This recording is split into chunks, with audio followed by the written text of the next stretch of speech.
ইরানে চলমান সরকার বিরোধী বিক্ষোভকে মার্কিন প্রেসিডেন্ট ডোনাল্ড ট্রাম্পকে তুষ্ট করার চেষ্টা হিসেবে দেখছেন দেশটির সর্বোচ্চ নেতা আয়াতুল্লাহ আলী খামেনি। তার ভাষ্য, বিক্ষোভকারীরা অন্য দেশের এক প্রেসিডেন্টকে খুশি করতে গিয়ে নিজেরাই নিজেদের রাস্তাঘাট ধ্বংস করছে। ৯ জানুয়ারি রাষ্ট্রীয় টেলিভিশনে দেওয়া এক সংক্ষিপ্ত ভাষণে এসব অভিযোগ করেন খামেনি। বিক্ষোভকারীদের উদ্দেশ্যে তিনি বলেন, ট্রাম্পকে সন্তুষ্ট করতেই তারা রাস্তায় নেমেছে। একই সঙ্গে তিনি হুঁশিয়ারি উচ্চারণ করে বলেন, দেশের ভেতর থেকে কেউ যদি বিদেশি শক্তির হয়ে কাজ করে তা কোনোভাবেই সহ্য করা হবে না।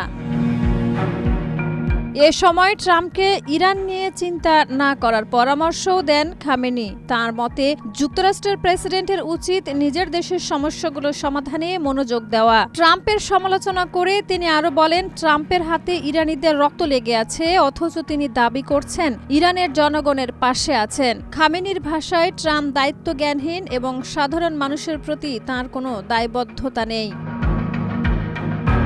এর আগে এক বক্তব্যে ডোনাল্ড ট্রাম্প বলেছিলেন, ইরান সরকার যদি বিক্ষোভকারীদের উপরে হামলা চালায় তবে যুক্তরাষ্ট্র হস্তক্ষেপ করতে পারে। ট্রাম্পের এই মন্তব্যের প্রেক্ষিতেই তাকে লক্ষ্য করে এমন কড়া বক্তব্য দিলেন ইরানের সর্বোচ্চ নেতা। ৮ই ডিসেম্বর রাত থেকে তেহরান সহ